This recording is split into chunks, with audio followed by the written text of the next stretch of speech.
Bonjour à tous, je remercie beaucoup le comité d'organisation de m'avoir invité à conclure cette belle session sur la DVDA. En vous parlant donc des troubles du rythme ventriculaire, parce que les troubles du rythme atriaux ça existe, mais j'aurai pas le temps d'en parler, qui sont la conséquence la plus grave de la maladie et une des causes majeures de mort subite du sujet jeune. Je commencerai par vous parler logiquement de prévention primaire, c'est-à-dire la stratification du risque chez les patients qui n'ont jamais présenté d'arythmie ventriculaire. Et ensuite, on parlera de la prévention secondaire, c'est-à-dire le traitement à la fois pharmacologique et puis interventionnel des arythmies ventriculaires. Alors, un petit mot sur la physiopathologie qui n'est pas très complexe. Estelle vous a bien montré que l'atteinte histologique de la maladie progressait des couches épicardiques vers les couches endocardiques. C'est connu depuis longtemps, dans le ventricule droit, mais aussi dans le ventricule gauche. On a parlé du fait que les atteintes ventriculaires gauche étaient de plus en plus reconnues, prévalentes et qui ont un impact pronostique. Et c'est le même processus histologique lorsqu'on fait les coupes du ventricule gauche. Et donc, cela aboutit assez logiquement à la coexistence au sein de certaines zones du myocarde, en particulier ventriculaire droit, de cellules survivantes qui sont entourées par de la graisse et de la fibrose. Et donc, c'est le lit idéal pour le mécanisme le plus fréquent d'arythmie en général, qui sont les réentrées, qui sont simplement des boucles. Pour qu'une boucle puisse se constituer, il faut qu'il y ait un corridor de cellules saines qui soit entouré de zones non conductives. Et donc, c'est pour ça que cette maladie fait le lit parfait pour la constitution d'arythmies ventriculaires. Ici, vous voyez une image en 2 dimensions, mais il faut bien imaginer que ces circuits de réentrée sont à prendre en compte, sont à se représenter comme étant en 3 dimensions, à la fois sur la longueur du ventricule, mais également entre les couches endo et épicardiques. C'est pour ça qu'un bon nombre de circuits sont à la fois endo et épicardique, intramuraux, et qu'il est souvent nécessaire de traiter à la fois la face endocardique de la zone et à la fois la face épicardique. On verra des exemples. Tout de suite, un hiatus important, c'est que si les arythmies ventriculaires sont très fréquentes, vous voyez que cette cohorte commence à dater, mais vous voyez que la quasi-totalité des patients suivis pour une DVDA auront au cours de leur vie un épisode d'arythmie ventriculaire. Vous voyez qu'il y a un hiatus important en cette prévalence élevée d'arythmie ventriculaire et le risque de mort subite, qui lui reste très limité. C'est quasiment un rapport de 10. Donc, on voit d'emblée qu'il va falloir différencier le risque d'arythmie ventriculaire avec le risque de mort subite qu'on a quand même généralement, même en rythmologie, qu'on a généralement tendance à confondre l'un avec l'autre. Lorsqu'on raisonne sur le risque d'arythmie ventriculaire dans d'autres pathologies, en particulier la cardiopathie ischémique, on sait précisément quel est le risque de mort subite. Est-ce qu'il y a un bénéfice démontré à implanter un défibrillateur? Et si on implante un défibrillateur, combien faut-il de patients implantés pour sauver une vie? Dans la cardiopathie ischémique, on le sait. Et ces courbes-là concernent bien évidemment pas la DVDA, puisque dans la DVDA, les choses sont bien plus compliquées. Pourquoi? Parce qu'il n'y a pas d'études prospectives randomisées, alors que le risque d'arythmie ventriculaire est bien connu. Et également parce qu'il y a ce décalage entre le risque d'arythmie ventriculaire et le risque de mort subite qui est beaucoup plus présent dans cette pathologie que dans d'autres.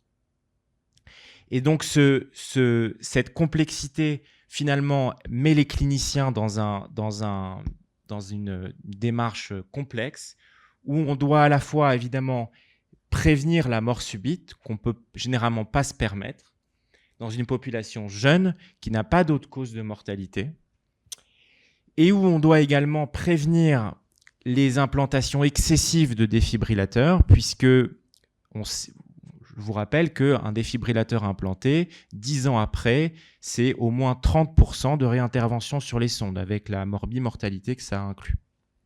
Donc, c'est des situations qui sont généralement très difficiles. On connaît maintenant un certain nombre de facteurs prédictifs d'arythmie que vous connaissez aussi, l'hyperexstabilité ventriculaire, le sexe masculin, l'âge jeune, la dysfonction du ventricule droit, l'extension des ondes T négatives dans le précordium. Ça, ce sont des facteurs de risque classiques qui sont bien démontrés aujourd'hui. À cela s'ajoutent des marqueurs qui sont plus novateurs et qui sont en cours d'évaluation, comme on en a un peu parlé, des biomarqueurs plus quantitatifs des anomalies de déformation du ventricule droit que les simples paramètres volumétriques comme le strain du ventricule droit. Le génotype sous-jacent, on est en train de glisser progressivement vers des stratifications du risque qui sont spécifiques au génotype. Et je pense que c'est important que le domaine évolue vers cette approche-là. L'atteinte du VG, qui a longtemps été controversée dans son impact sur les facteurs, sur la mort subite, mais qui est aujourd'hui assez indiscutable. Reste à définir quoi exactement dans l'atteinte ventriculaire gauche. Et on en a également parlé, la présence, l'historique d'épisodes d'inflammation qui ressemblent à des myocardites, qui sont un facteur reconnu de risque rythmique. Brièvement, parce qu'on a déjà parlé, la complexité qu'il y a dans la stratification du risque, elle va en parallèle également de la complexification de cadre nosologique de la maladie, puisqu'on est passé de la dysplasie du ventricule droit à quelque chose de beaucoup plus large, qui est la cardiopathie arythmogène. Alors ça a des avantages et des inconvénients. L'avantage, c'est que c'est beaucoup plus fidèle à la diversité des phénotypes, les atteintes gauche dominantes, les atteintes biventriculaires. Mais l'inconvénient, c'est qu'on risque de mettre tout dans le même sac et à oublier qu'il y a certaines formes phénotypiques, comme la dysplasie arythmogène du ventricule droit, qui méritent quand même d'être conservées. L'atteinte ventriculaire gauche, je passe brièvement, est désormais un élément majeur de la caractérisation du phénotype et de la stratification du risque. On a commencé à se rendre compte que ça avait une importance pronostique quand on a remarqué que sur les coupes histologiques, les patients qui étaient décédés en autopsie avaient tous une atteinte ventriculaire gauche. Et puis les études d'IRM plus récentes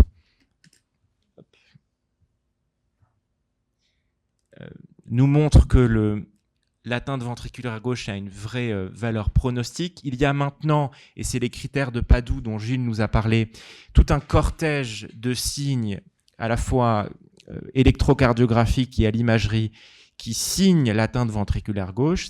Pas très compliqué, c'est les ondes T négatives dans les dérivations inférieures, c'est le microvoltage, c'est la fragmentation des QRS, et puis à l'IRM, c'est le rehaussement tardif, l'amincissement du VG qui a aussi une distribution sous-épicardique. On verra un exemple. Et on se rend compte de plus en plus que la prévalence des arythmies qui viennent vraiment du ventricule gauche est importante, qui représente quand même 5%. Alors, Estelle nous en a parlé, dans ces 5%, il y a aussi des VD très dilatés qui donnent des pseudo-TV d'origine ventriculaire gauche. Mais il arrive assez fréquemment qu'on soit amené à ablater des tachycardies ventriculaires qui soient originaires du ventricule gauche. Alors, pour parler de manière plus pragmatique de la stratification du risque, il y a plusieurs documents de consensus qui sont disponibles, qui sont en général assez conservateurs, c'est-à-dire qui proposent assez facilement un défibrillateur, puisque c'est souvent les sociétés nord-américaines, et en pratique, les patients qui ont une dysplasie aux États-Unis sont très facilement, en Amérique du Nord, sont très facilement implantés d'un défibrillateur. Ce qui est sûr, c'est qu'en prévention secondaire, la question ne se pose pas. Quand on a fait une syncope, eh bien, on a une recommandation de classe 2A, et ensuite, c'est variable, et vous allez voir que généralement, la performance des outils présents dans les recommandations est très limitée.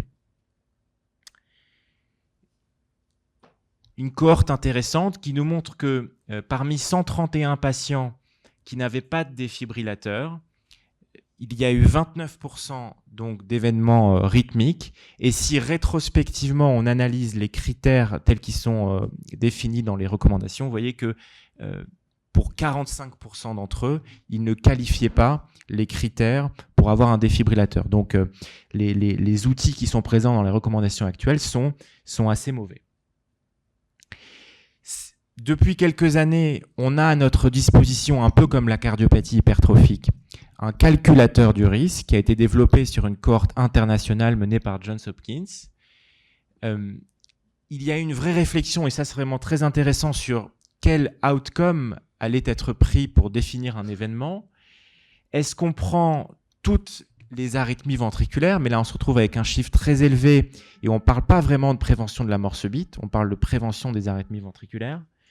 Est-ce qu'on prend vraiment que les morts subites, mais à ce moment-là on a un chiffre très faible et très peu fiable, ou est-ce qu'on réfléchit en prenant en compte également la fréquence des arythmies ventriculaires sur les défibrillateurs? Vous voyez que cette cohorte a compris donc 530 patients, et de là a été tiré donc un score multifactoriel, qui sont des facteurs de risque connus. Vous voyez qu'il est intéressant quand même de marquer que l'atteinte ventriculaire gauche n'y participe pas, probablement parce qu'elle était mal quantifiée dans la cohorte.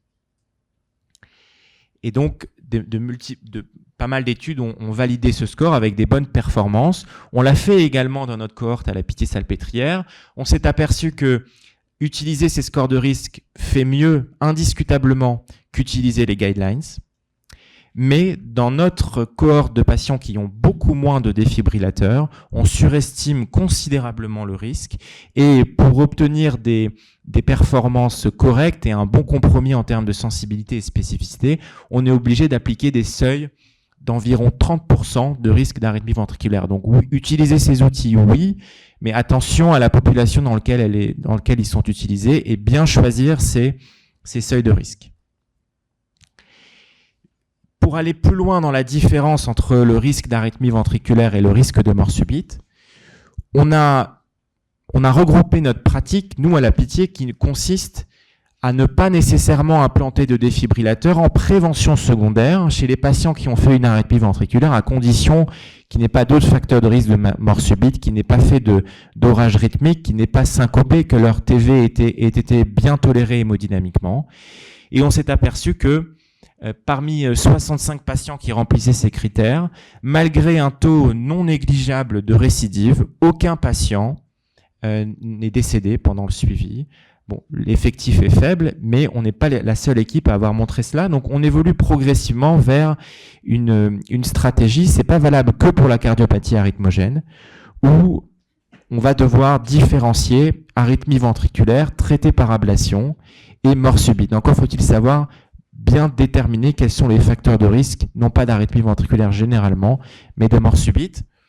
Et ça a été fait par toujours la même cohorte de Johns Hopkins, qui a appliqué le score à la même population, mais score qui était calculé pour un outcome prenant seulement les arythmies ventriculaires rapides. Alors c'est discutable parce que encore faut-il que les arythmies ventriculaires lentes ne donnent pas de mort subite, ce qui n'est pas toujours le cas. Certaines arythmies ventriculaires lentes sur des ventricules très malades peuvent être très mal tolérées hémodynamiquement et peuvent être converties par les thérapies d'un défibrillateur en arythmie ventriculaire potentiellement létale. Mais vous voyez que quand on applique ce critère-là, on obtient des taux d'événements qui sont nettement inférieurs avec les taux d'événements ventriculaires. Donc, en pratique, quand on discute d'un patient au staff, on parle de son risque d'arythmie ventriculaire tout court, et aussi on applique le calculateur pour son risque d'arythmie ventriculaire létale.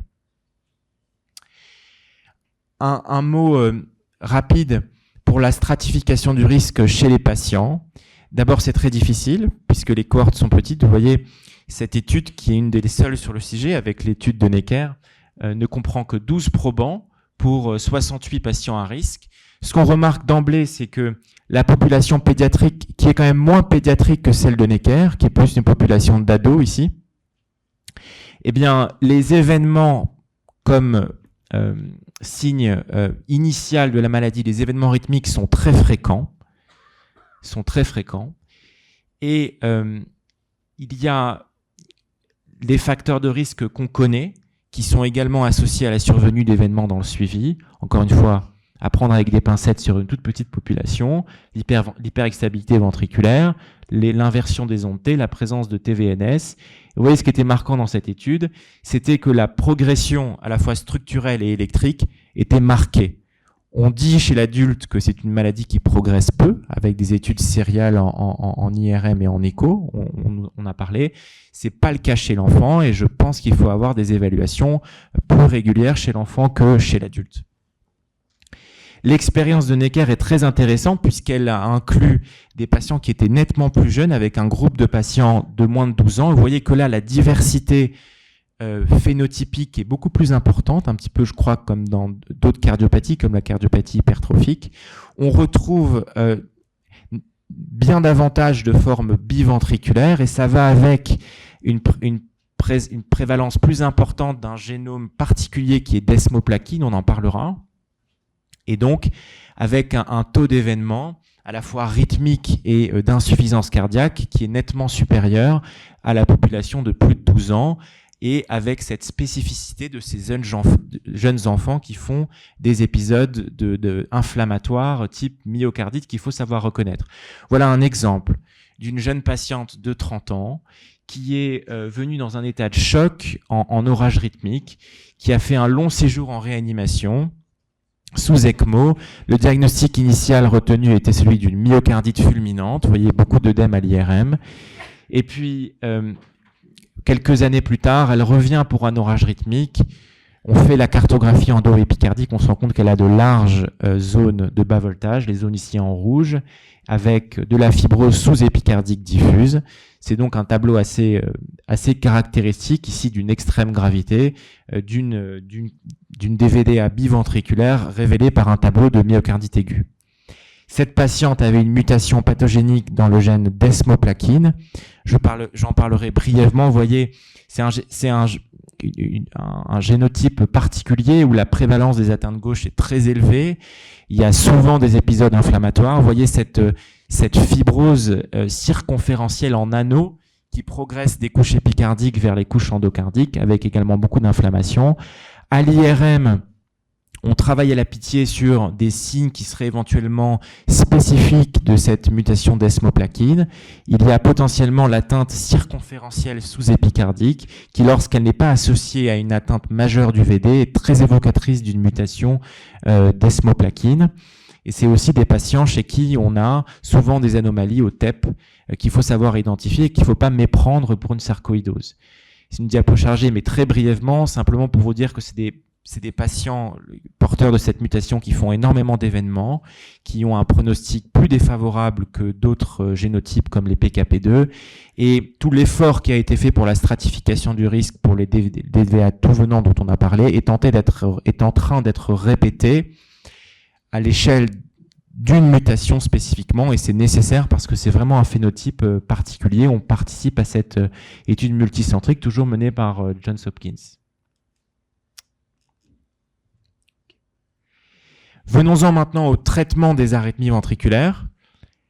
En disant quelques mots sur les médicaments, là, les recommandations sont un petit peu à la ramasse, puisqu'il n'est mention que des bêta-bloquants en classe 2A, qui ont un effet très modeste sur les arythmies ventriculaires.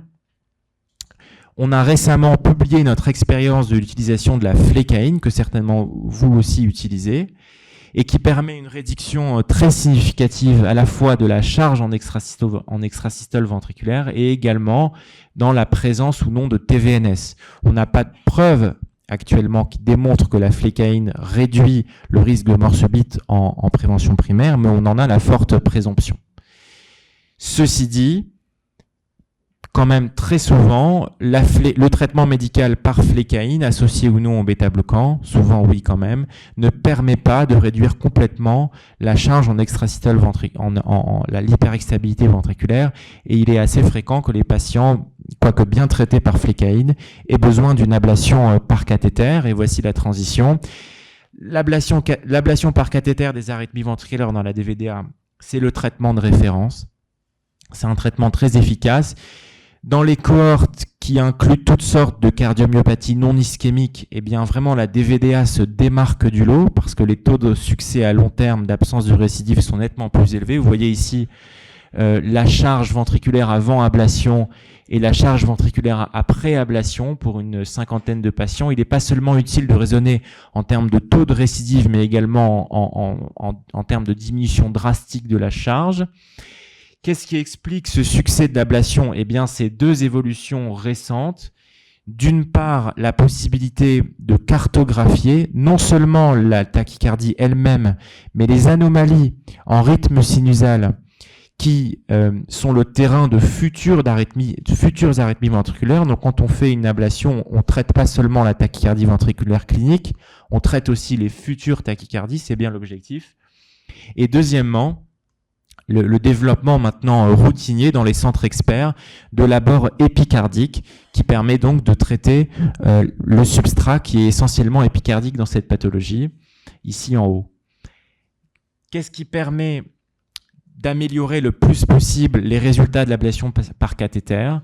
Eh bien, c'est de déclencher les tachycardies ventriculaires et de les éliminer successivement. C'est pour ça qu'on a besoin d'outils à la fois de cartographie et d'ablation qui soient rapides et reproductibles pour pouvoir déclencher et éliminer successivement le maximum de morphologie de tachycardie ventriculaire. Et l'autre élément, c'est ne pas se contenter seulement du traitement des tachycardies cliniques, mais également de savoir reconnaître et éliminer les anomalies en rythme sinusal qui sont le terrain de futures tachycardies ventriculaires. Vous voyez, juste par comparaison, c'est pas si vieux que ça, 2007, ça c'était les taux de succès des premières technologies d'ablation. Vous voyez qu'on a fait beaucoup de chemin depuis. Simplement pour vous montrer que l'abord épicardique, c'est pas toujours très simple. On a parfois des anatomies des thorax complexes où il est difficile d'obtenir un abord épicardique simple. C'est quand même rare, mais il faut savoir reconnaître ces cas. Savoir bien interpréter l'imagerie, confier l'abord épicardique au chirurgien lorsque c'est nécessaire, et savoir dépister précocement les complications qui sont pas extrêmement rares et qui peuvent être dangereuses. Par exemple, les fractions du ventricule droit qui peut ne pas être évidente. Il arrive pas exceptionnellement que la ponction soit transfixiante et qu'on s'en rende pas forcément compte au début de la procédure. Alors, pour finir, quelques cas cliniques pour savoir, pour que vous voyez un petit peu de ce qu'on fait en pratique. Un patient de 45 ans avec un variant pathogène dans le gène desmoplaquine qui se présente avec un orage rythmique, initialement contrôlé par flécaïne, mais qui devient incessant malgré le traitement par flécaïne au bout de quelques mois. Il a une cardiopathie arythmogène biventriculaire avec une atteinte ventriculaire gauche assez marquée, et il a cette tachycardie ventriculaire qui est pas très rapide. Vous voyez, c'est assez souvent le cas chez les DVDA avancés, et avec un retard gauche, mais une transition très précoce qui nous fait suspecter une origine vraiment à cheval entre le ventricule droit et le ventricule gauche. Vous voyez, une cartographie à haute résolution qui identifie un certain nombre de zones rouges. Les zones rouges, ce sont les zones de bas voltage, où l'amplitude de la somme des potentiels d'action est faible, ce qui veut dire qu'il y a un tissu qui s'interpose au sein des cardiomyocytes, et donc il y a de la fibrose ou de la graisse. Vous voyez, ces zones sont réparties préférentiellement dans les zones typiques de DVDA, ici dans l'angle péritricuspide, mais également, c'est la spécificité de ce génotype, il y a une nette atteinte du ventricule gauche, notamment dans sa portion postérolatérale. Vous voyez qu'on avait souvent tendance à dire que l'atteinte ventriculaire gauche était le prolongement de l'atteinte ventriculaire droite, que l'atteinte ventriculaire droite par le plancher un peu dégoulinée sur le ventricule gauche, mais c'est pas le cas. Vous voyez qu'il y a une vraie discontinuité entre le ventricule droit et le ventricule gauche avec une nette atteinte du ventricule gauche. On n'a pas seulement le voltage comme outil à notre disposition. Ces anomalies en rythme sinusal, on peut également les cartographier en cartes d'activation. On peut en déduire des cartes de célérité, de dépolarisation, et donc en déduire des zones de vulnérabilité qui potentiellement seront à l'origine d'arythmie ventriculaire dans le suivi. Donc on a pu cartographier la tachycardie ventriculaire assez facilement. Vous voyez ici cette zone de transition qui est l'isthme critique de l'arythmie. La tachycardie ventriculaire s'est arrêtée dès la première ablation, avec ici, vous le voyez, un retour en rythme sinusal. Mais malgré cela, malgré une ablation extensive dans la zone, vous voyez tous les points rouges ont gardé ces signaux qui sont tardifs après le QRS, qui sont des anomalies en rythme sinusal. Et on sait que si on laisse le patient comme ça, si on ne va pas jusqu'au bout du traitement, il va probablement récidiver d'un autre circuit. Et pour ce patient, il a fallu faire une ablation en sandwich, à la fois dans l'endocarde et dans l'épicarde, pour pouvoir se débarrasser, c'était au début, ça a vite sauté, mais pour pouvoir se débarrasser de ces potentiels tardifs qui ont disparu ici après le premier tir. Vous voyez les lésions finales qui sont assez extensives, à la fois dans le ventricule droit, puis c'était la tachycardie ventriculaire clinique, mais à la fois le ventricule gauche, où on avait identifié également des zones de décélération, un risque de faire des arythmies ventriculaires dans la suite. Un autre exemple très brièvement, vous voyez cette fois-ci un patient qui a une mutation PKP2 avec une DVD assez avancée sur le plan structurel et cette fois-ci une répartition un peu plus traditionnelle avec un ventricule droit très atteint sur sa face épicardique, mais vous voyez quand même une atteinte ventriculaire gauche. Quand même, et donc un circuit qui était complexe puisque à la fois en endocardique et en épicardique, on n'avait pas l'ensemble du circuit et c'était un circuit transmural qu'il a fallu interrompre en ablatant des deux côtés. On essaye de se demander si l'imagerie peut nous permettre de prédire la localisation du substrat arythmogène. On y travaille, vous voyez un cas assez intéressant où un patient avait une tachycardie ventriculaire qui originait de l'infundibulum pulmonaire. Vous voyez que tout ici concorde, à la fois des anomalies du substrat électrophysiologique en infundibulaire, une anomalie de la cinétique, une anomalie morphologique statique de l'infundibulum, un bulging, qui correspond également, et Gilles nous en a parlé, avec une zone de graisse qu'on a pu segmenter en 3 dimensions ici. Donc le tableau était ici complet. Anomalie électrophysiologique, isthme de la tachycardie, troubles cinétiques, troubles morphologiques statiques et accumulation de graisse. Malheureusement, on n'a pas ce cas dans pour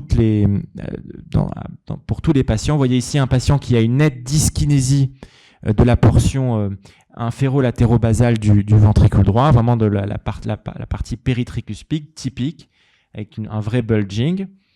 Mais vous voyez qu'il a une atteinte très diffuse, électrophysiologique, qui ne nous permet pas spécifiquement de prédire que l'anomalie, en tout cas morphologique, dans ce sens-là, sera à ce niveau-là. Et de manière assez surprenante, il n'avait pas d'anomalie électrophysiologique en endocardique, alors que le trouble de la cinétique était majeur. Vous voyez que la distribution de graisse pour ce patient était également assez diffuse et n'était pas vraiment corrélée spatialement avec les anomalies de la cinétique. Donc on est en train de voir comment on pourrait, avec l'imagerie, prédire la localisation du substrat, mais ce n'est pas chose aisée. Il y a quand même des échecs de l'ablation par cathéter, échec procédural, parce qu'on peut on peut ne pas pouvoir accéder au versant épicardique dans certaines anatomies, ou si c'est une reprise, si les circuits sont transmuraux. Et on sait que en cas de récidive, en cas d'arythmie, en cas d'ablation rédux, la pénétrance de la radiofréquence dans du tissu fibrotique est bien moins efficace que dans du tissu sain. Ça peut être également lié à une progression de la maladie, surtout chez les patients jeunes, en cas d'activité sportive intense ou de phase inflammatoire, qui sont des facteurs connus de progression de la maladie. Quelles sont les perspectives d'amélioration de l'ablation? On est actuellement à une heure où les technologies d'ablation évoluent très fortement, en particulier pour le traitement de la fibrillation atriale, mais on y sera dans quelques années pour le traitement des arythmies ventriculaires. On utilise désormais une énergie qui est très particulière que les oncologues connaissent depuis un certain temps, qui est l'électroporation, qui permet une destruction des cardiomyocytes qui est tissu spécifique, contrairement à l'énergie thermique qui est la radiofréquence. Et on sait que dans quelques années, on serait capable d'atteindre des profondeurs de tissu importantes, et on sait aujourd'hui déjà que l'électroporation est plus performante dans le tissu qui est déjà fibrosé. Ils ont faim, Gabriel. Oui, j'ai fini. Qu'est-ce qui va améliorer l'ablation par cathéter de la TV? C'est une amélioration des technologies. En revanche, qu'est-ce qui va diminuer l'incidence des arythmies ventriculaires et prévenir la progression de la maladie? Ça, c'est beaucoup plus inconnu, et je vous remercie beaucoup de votre attention. Merci.